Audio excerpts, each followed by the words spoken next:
This is going to be a video tutorial on how to hide or show mature content on Reddit.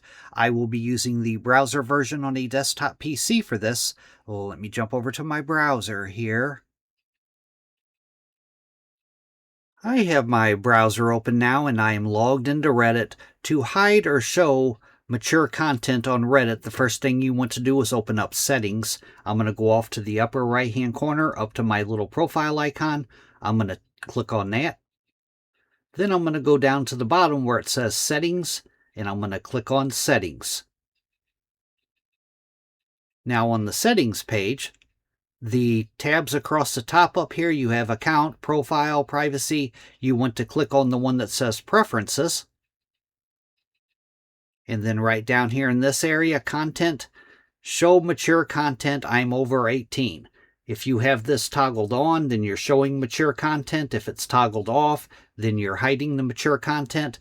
Down below that, blur mature 18 plus images and media. If this is toggled on, then you're blurring mature content. If it's toggled off, you're not blurring mature content. But that is how to hide or show mature content on Reddit. Thanks for watching.